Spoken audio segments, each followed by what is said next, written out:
Hello everyone, welcome to sqadia.com. Today the topic of my discussion is integumentary system. We'll be moving on to the third section of the integumentary system, which happens to be hypodermis. The first two sections were epidermis and dermis.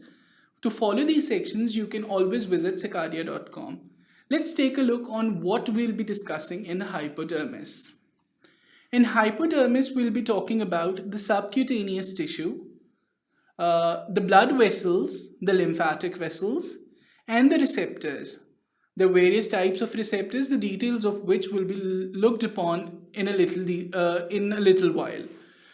Now let's move on to the first slide, which happens to be the subcutaneous tissue.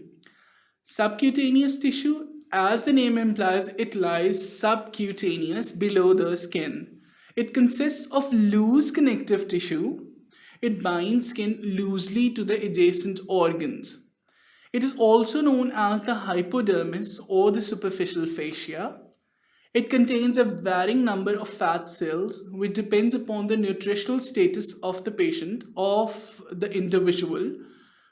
It has an extensive vascular supply, which provides nutrition and helps in the sustenance of skin. It is the site for drug injection like insulin, which is given subcutaneously. Okay, let's take a look on various blood vessels, the extensive blood supply as I mentioned earlier.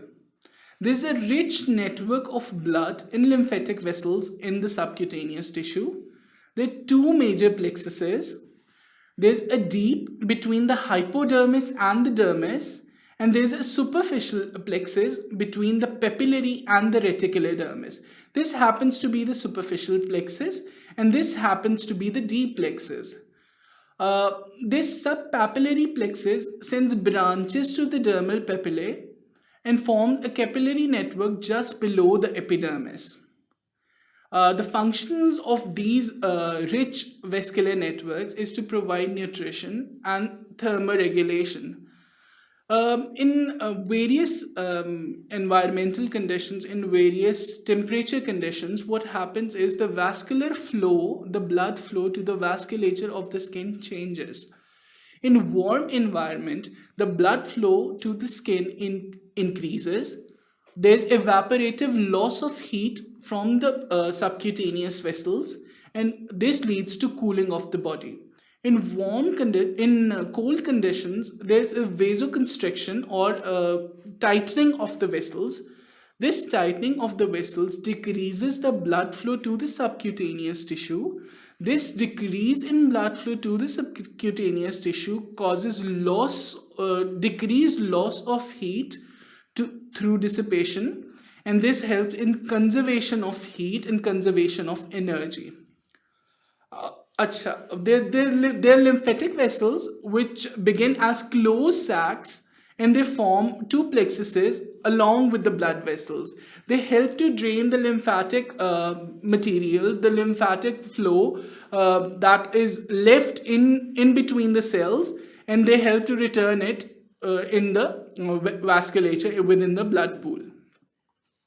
Moving on to the receptors, we have two categories of receptors. They're uncapsulated receptors and capsulated receptors. Uncapsulated receptors, uncapsulated tactile mechanoreceptors include the tactile discs, the free nerve endings, and the root hair plexuses. Let's take a look on these in a little detail. So tactile discs, what are they? They're associated with the epidermal tactile cells. We talked about tactile cells in the epidermal section of this video. We discussed the tactile cells are present in the basal layer, and they help in touch, in sensation, in the sensation of touch. The tactile discs, what they do, they are associated with these epidermal tactile cells, and they help to detect the light touch in the body.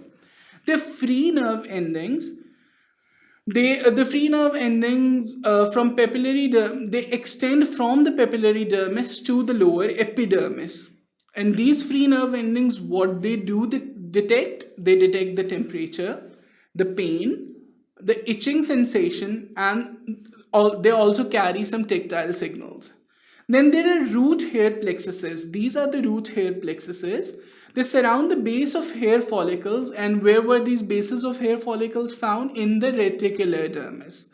And what do they detect? Since they are found around the hair follicles, they detect movement of the hair. Now moving on to encapsulated, which are closed within a capsule, tactile mechanoreceptors.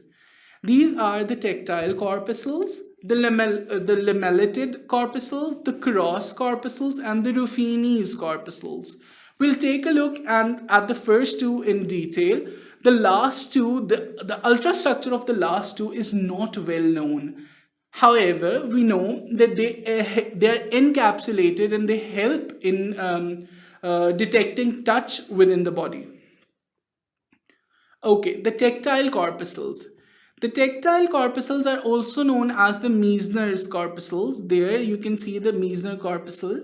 It is an elliptical structure which is about 30 to 70 micrometer to 150 micrometer. It is located perpendicular to the epidermis within the dermal papilla. Very important, it is located perpendicular to the epidermis. Not parallel but perpendicular. Also found in the papillary layer of fingertips, palms, and soles. It is responsible for the detection of light touch. Then we have the lamellated corpuscles. The lamellated corpuscles are also known as the Pacinian corpuscles. These are the Pacinian corpuscles. Pacinian corpuscles are oval structures. They are large as compared to the Meissner corpuscles. They are approximately 0.5 to 1 millimeter. They are found in the deep reticular dermis or the hypodermis. This happens to be, in this figure, they are present in the hypodermis. And they're extending slightly above the hypodermis within the deep reticular dermis. They have an outer capsule that surrounds the, since they're encapsulated, this outer capsule consists of 15 to 50 thin concentric lamellae of flat Schwann cells, Schwann type cells, and collagen that surround a highly branched unmyelinated axon.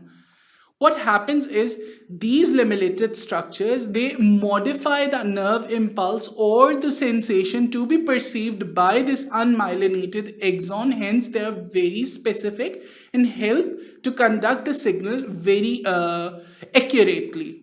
They detect coarse touch, pressure, also known as sustained touch, and vibrations.